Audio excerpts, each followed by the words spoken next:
Hi all! This week's Rust Club is all about operators. In Rust, you can add two I64s, or two usizers, or two F64s, all with the same plus operator. But to us, these all kind of make sense because they're all numbers. But to the Rust compiler, all these numeric types are completely different. So how do they all work with the same plus symbol? Well, the answer is traits. Rust's trait system lets you use the same operator with any type that implements the right trait. And the trait system is very flexible, so we can actually implement our own new types, like say a 2D point, and then add support for these mathematical operators like plus, minus, times, divide. So in today's episode, we're going to do exactly that. We're going to implement our own types, add support for these mathematical operators, and to do so, we're going to have to dive into Rust's trait system and see how it really works. I hope you learned something. So we're back at Rust Club. Over the weekend, or maybe on Friday evening, David wanted help making a generic kind of midpoint function. And Paul, this was your solution to it. Let me just bump up the font size. And we're going to add the Euler crate. This may have been my second to last. I got rid of that Z type because Z and T are secretly the same. Okay, so sorry, this is how do I delete the entire screen? It's D, G. There we go. Cool. So this is your code, actually? That is the one. Okay, cool. So we've got this generic midpoint function. And it's taken in, well, why don't you explain it, Paul? Yeah. So David was working on writing midpoint, wound up using a macro instead of a function because the type constraints that we're using in where there are not the most straightforward things to write. And so instead offered up a challenge to the Rustations within KittyCAD. Given that I don't know too much about Rust and still learning here, I figured it would be a good exercise. And so what we're doing here is we're taking in two values, returning the same type, and we're looking to find the midpoint. So if we pass two floating point numbers to float 36 or what have you, then we're looking to add the two and divide it by 2. So we're looking to find the halfway point between two numbers. So given 0 and 10, we'd expect to see 5. And then we'd also like to accept a vector throughout the code base. So David was working with different vector types. And so a dvec3 will allow you to add two 3 XYZ vectors. And then you want to find the midpoint between those two vectors in 3 space. So given 0, 0, 0 and 10, 10, 10, we'd look for 5, 5, 5. And so that function is what I wound up coming up with because you can multiply a dvec3 by a floating point number and get back the scaled result. So cool. So this looks good. So we've got the dvec3 type here. We can see it's actually a vector of 3 numbers. And yeah, you've got the midpoint function, which is generic over some t type, and then you multiply them both by half after adding them. So that looks good. So we've got these generic bounds here. We've got mul and add. So I'm just going to make this a bit easier to read.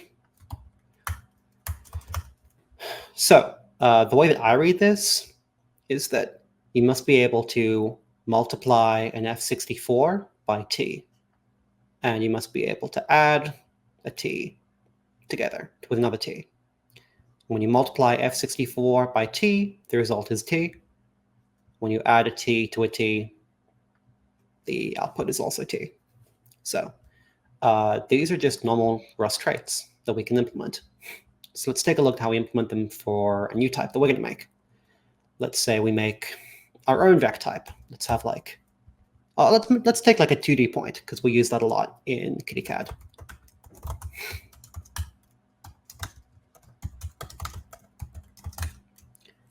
And we want to be able to add 2 points together first thing.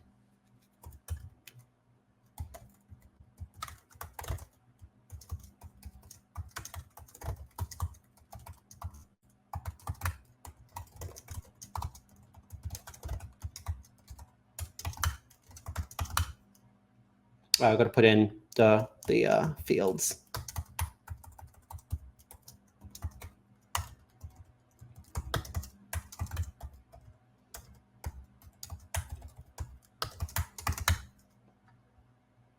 And okay, they're going to be integers. Let's just change these to be integers. Okay, so now I get the error message I was looking for, which is can't add point2d to point2d. And the compiler helpfully tells us we can implement the add trait for it and how to do it. So let's do that. I would like to learn. I'd like to rely on the compiler to help me out. So let's just say impl add for point2d. And then Rust Analyzer gives us this helpful error. Not all traits are implemented, but lets us implement the missing members of the trait. So firstly, what is the output of adding two point2ds together? I think it makes sense to make the output another point2d. And then it fills in the method for us, and we can just start implementing it. So we're going to output the self type, which in this case is point2d. Capital S self just refers to whatever type you're implementing a method on. So let's say x is self.x plus right-hand side.x, and y is self.y plus right-hand side.y. And it's called right-hand side because when you're adding them, self is the left-hand side, and then you've got the operator, and then you've got the right-hand side. So, okay, now it's saying that we can't actually compare two point2ds, so let's just implement debug and eq. Okay, our assertion passes just fine now. So now we can add two point2ds together. Let's see if we can then multiply them, get the midpoint. Let's break this out into being like named variables.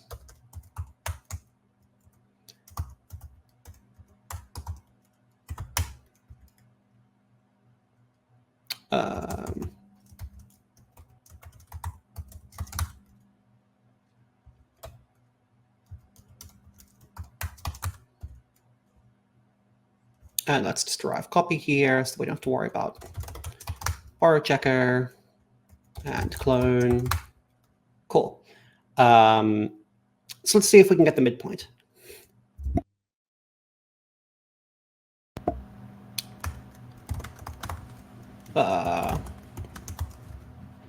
Okay, midpoint will have to be floating point value, which means we're going to have to change all of these to be floating points.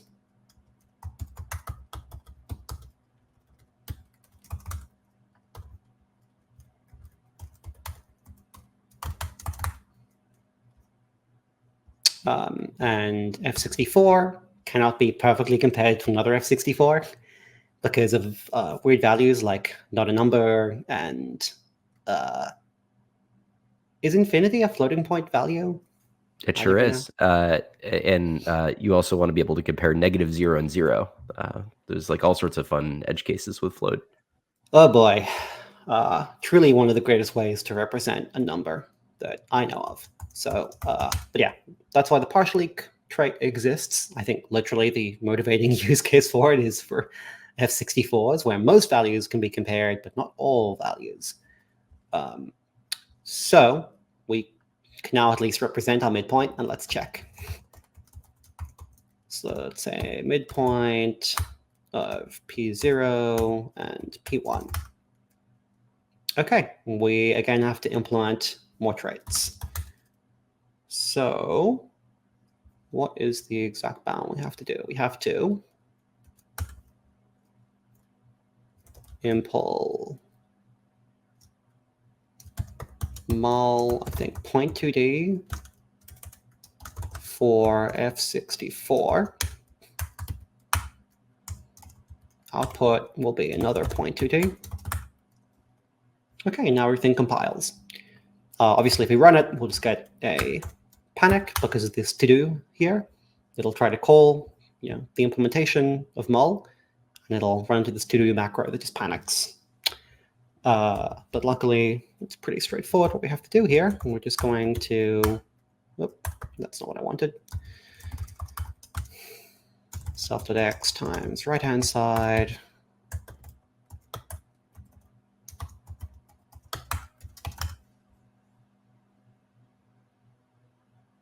Oh, okay, yeah. So here, self is the F64.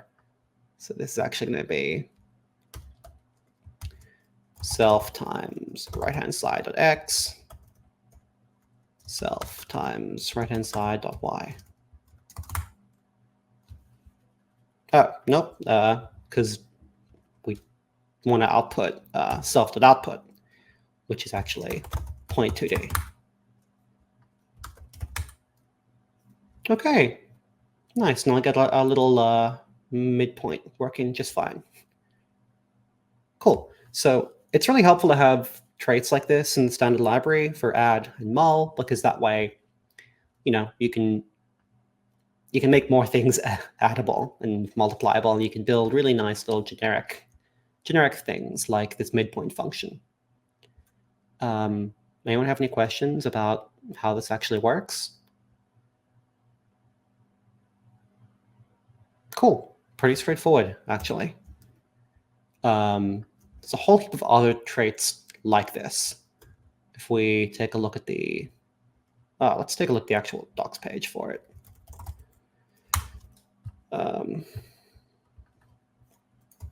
I have a fun you could implement in the spirit of something terrible, but it'll take us through a different operator. Yeah.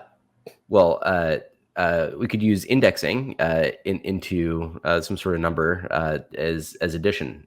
Just like the good old C programmers need to find their pointer offsets. So maybe if we take some sort of type and we index into it, the uint, we could do like an addition operation, just to like show how the index operator works. Oh, like to add to make like say point 2D indexable. You mean? Yeah, whatever. I was picking a random trait. Yeah. Okay, yeah. Well, yeah, let's take a look. There should be an operation trait for it.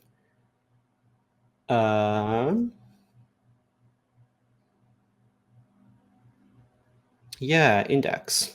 I did not actually know that this is overridable. Okay, so let's say we want to do something like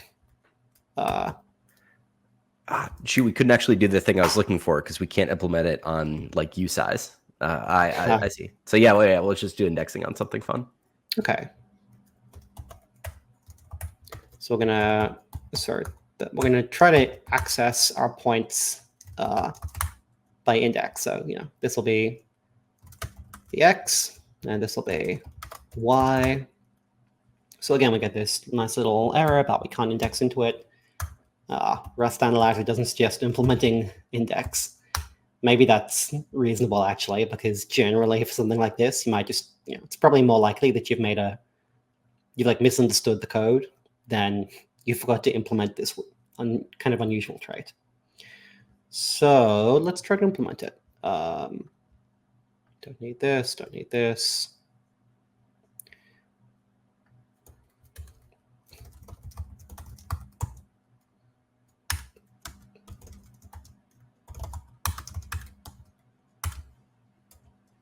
The output will be an F64. Okay, so what is this IDX type? We probably want it to be usize. And so it's like the thing that we index with. Because you could index a point with like a point, right? Or index a point with a number, index a point with a string. Well, is that because it's not, is this generic? That is generic, yeah. Where is the generic defined? On the index operator, I think. I'm a bit confused. I want to take a look at the docs for this. Okay, so yeah, it is defined as a generic. So why didn't it make me say index like with the IDX? Does this have a default maybe? No, that's weird. I kind of thought it would make me say like,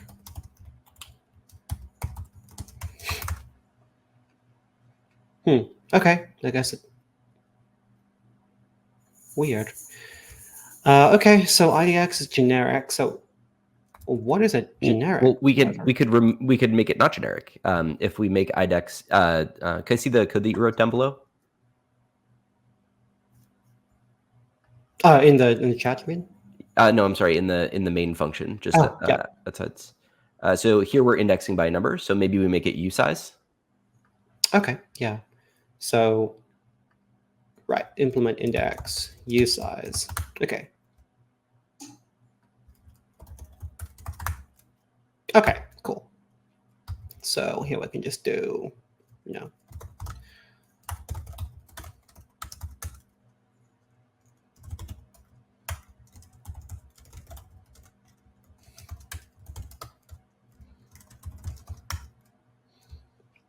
Well, panic, I suppose. Yeah. out of bounds. Yeah.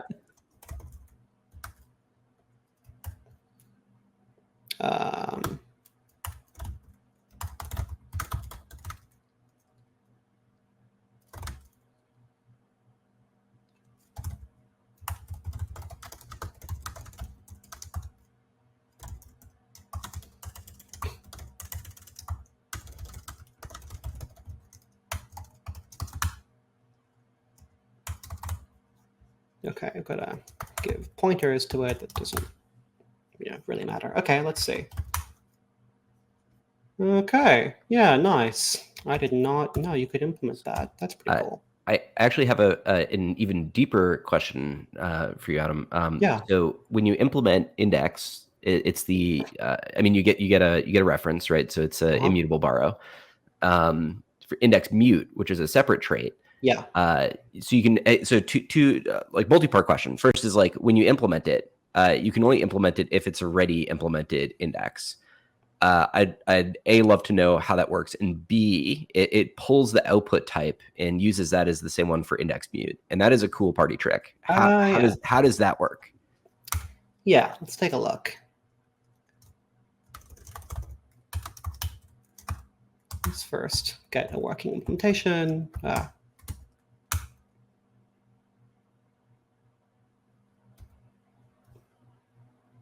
It's like that. It seems to already know a lot. Yeah. Okay. Let's just take a look at the definition of index mute then.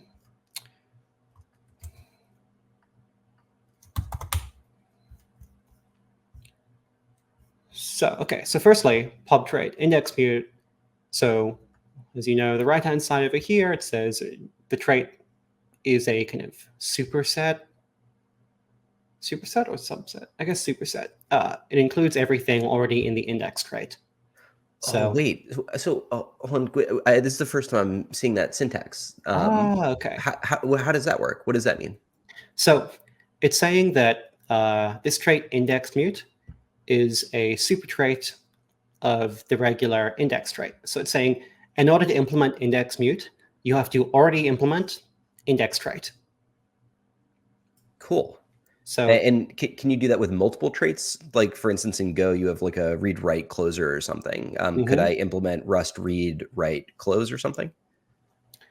I think so, yeah. But there might be a weird exception to this. Let's try real quick. What? Cool. Let's make our own trait. Let's just make a new file up here.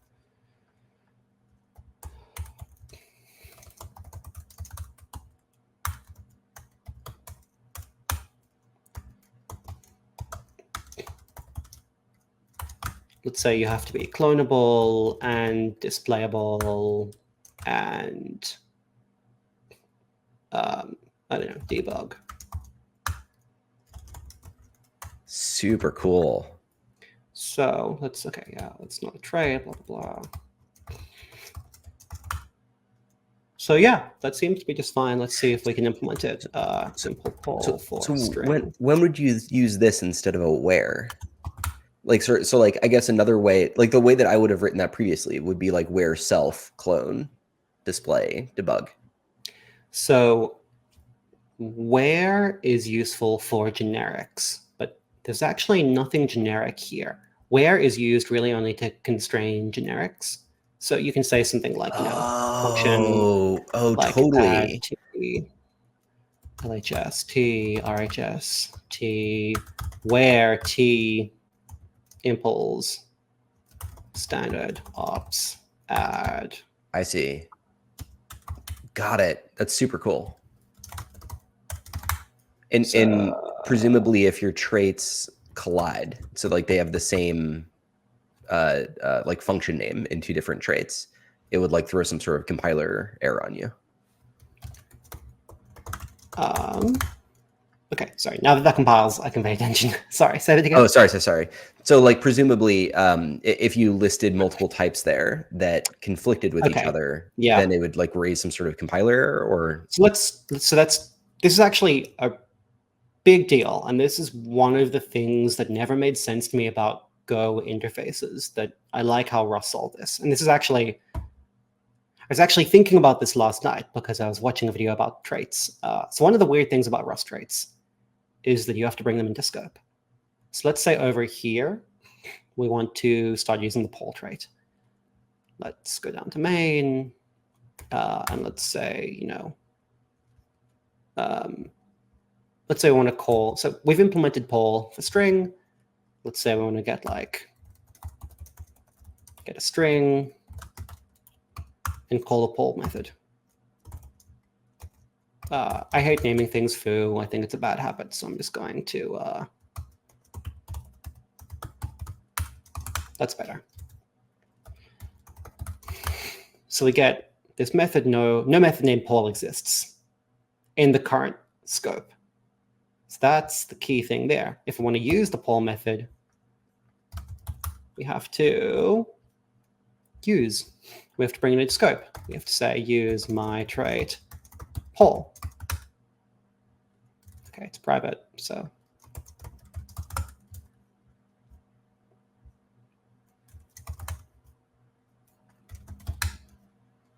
Oh, okay, sorry, it should take self, of course.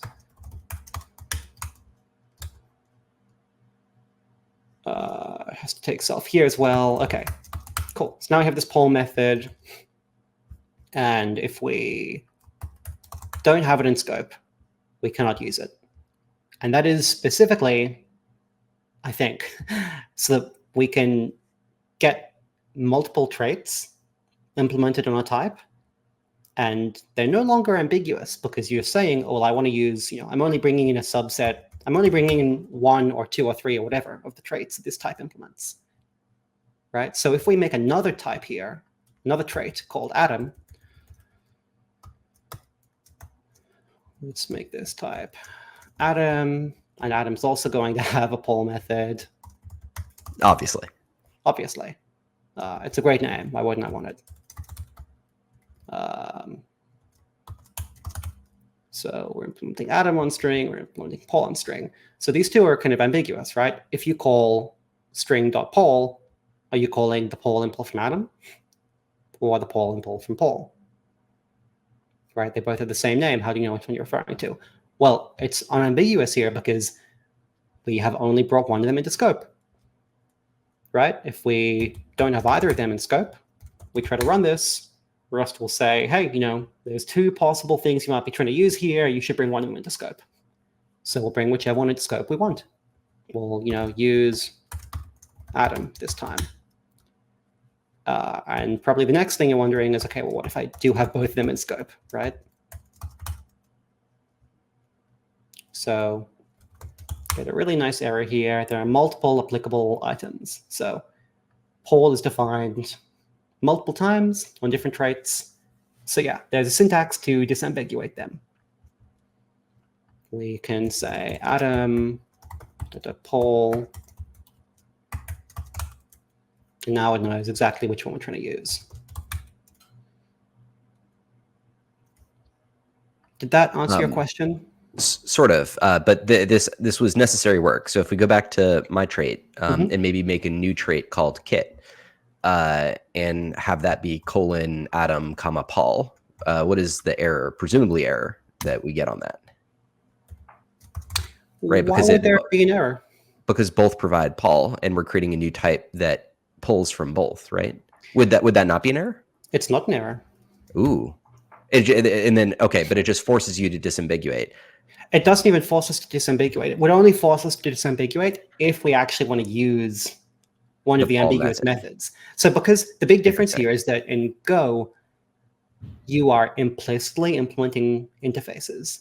You never have to declare you're implementing an interface. If you happen to have methods with the right name and type signature, I think, you implement the interface. But here you have to explicitly declare what you're implementing. So if we don't implement it, it complains. Oh, sorry. Let's just well, okay. Let's actually implement it first, right?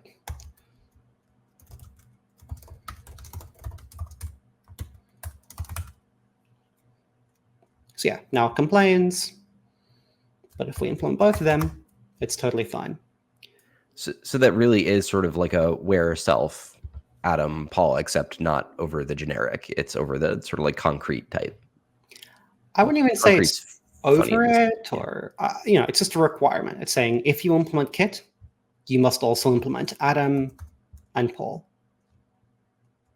And well, I could, in particular, I could see this being really useful in places where you accept the trait, right? Because you, instead of accepting a read, right, you need an object that implements both, like multiple traded objects, and you sort of can't cast in the same way that you can in Go. Interesting. Okay, super cool. This was great. Yeah, I think people sometimes get confused because you have to, in Java interfaces or in Go, you can just use, the methods are defined on the type, right? So like the Paul method is defined just for string. And so you can always use it. You don't have to bring things into scope. But right now, they're not just, there's not just a free floating Paul function on string. There is a Paul function that is specifically like under the hierarchy. You've got like string, and you've got string simple of Paul, and you've got string simple of Adam, and string simple of Kit. And each of those have their own methods underneath them. And this means that it's totally unambiguous which one you're referring to. I guess you could think of it like in Go, there's like a flat namespace of methods, of all the methods the type implements. But in Rust, you've kind of got this namespace divided up by all the traits you implement. And all the methods in each trait are in their own little part of the call hierarchy. Does that make sense? I don't know. Yeah, totally. Cool. So did this answer your question now that we've kind of gone into the background here? Yes. Cool. So let's take a quick look again at the IndexMut, because it should be clear now. So to implement IndexMut, you have to already implement index normal, not mute. And it has to be for the same index type. So yeah, it can say, it can already get the type that you're implementing with the output because it knows you're implementing this one here. And it's kind of brought this trait into scope, so it can refer to items from that trait, like the output associated type. And, if we click into it, we see that it's being defined on trait index, not on trait IndexMut. Does that make sense? Totally. Okay. Should we try to mutate the point object here? Yeah, let's do it. So let's index IndexMut.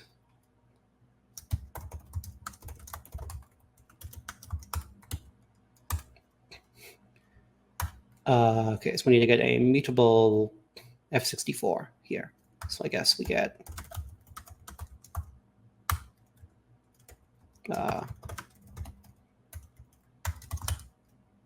yeah. Okay.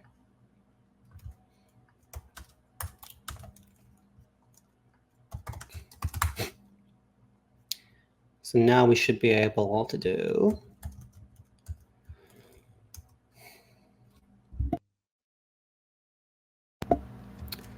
MP0 plus equals 5.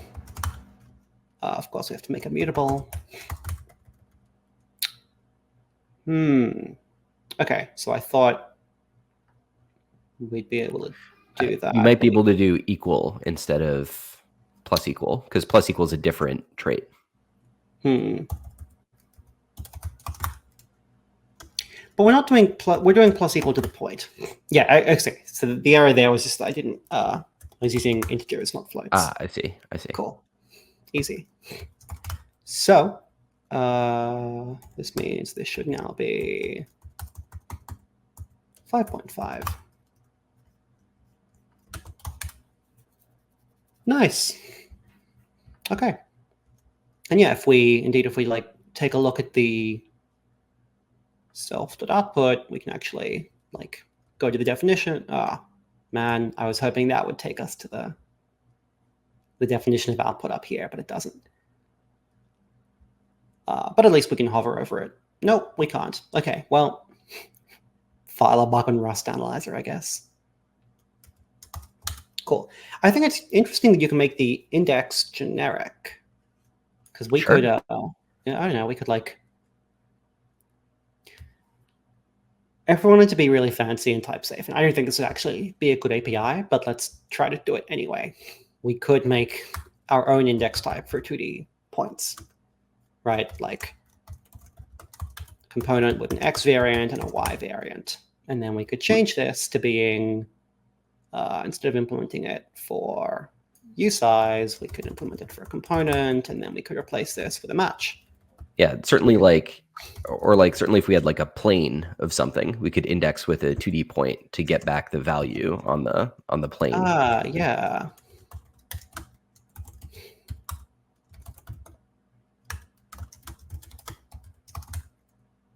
Okay, yeah, I have to put in ampersand. Oh yeah, this is not a component.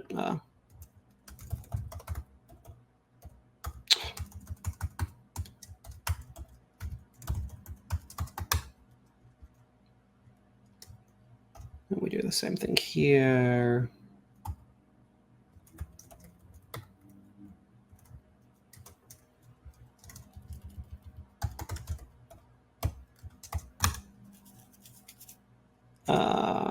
Gonna be okay.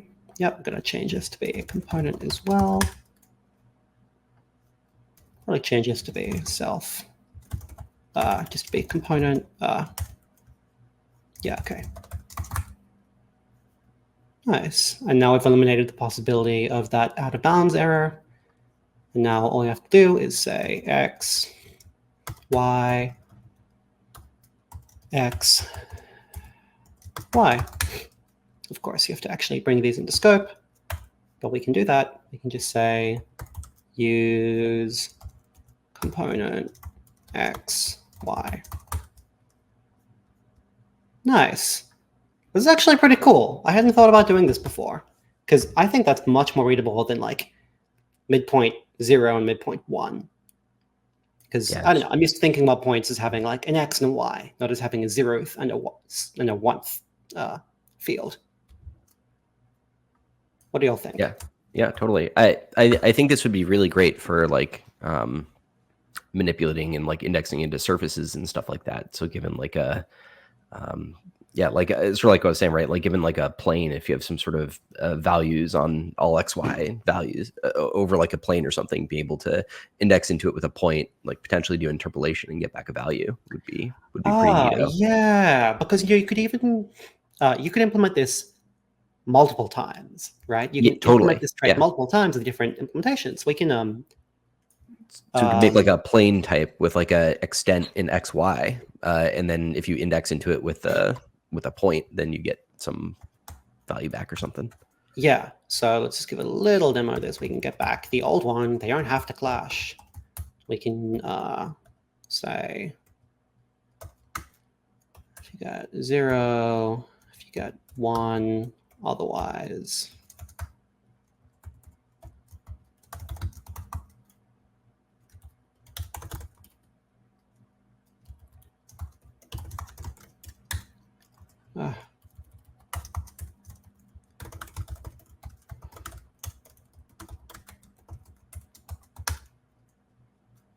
Yeah, nice. And then we can say,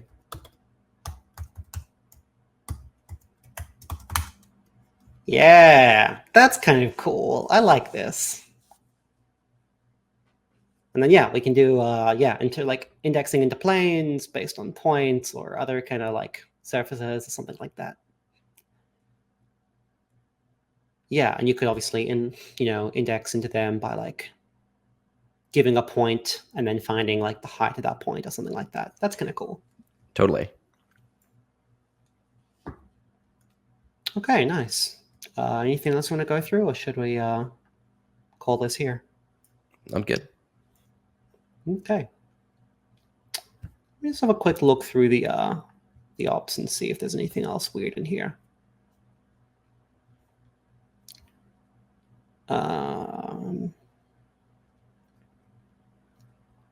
Oh yeah, you can you can implement your own range bounds so that you can give ranges of other things besides just numbers. So you could give like a range over, I don't know, components like X, Y, Z, or just X, Y, or something like that.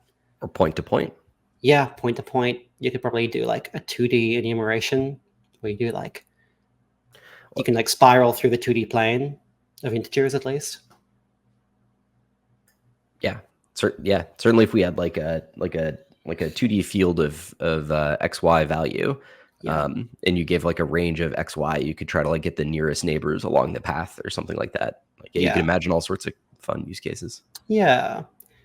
And in other languages, this can be a bit kind of magical because you could override whatever operators you want to and anywhere you want to.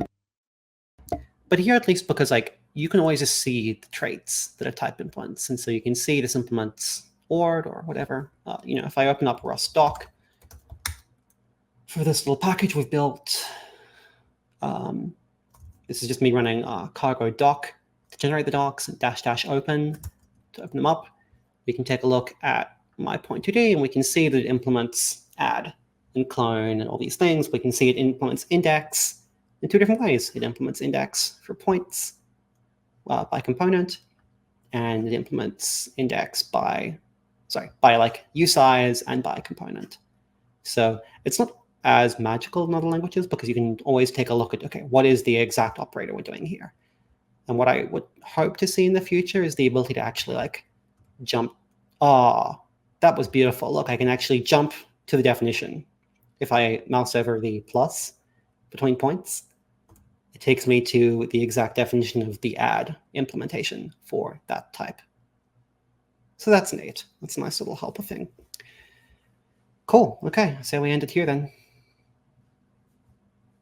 Cool. Thanks all.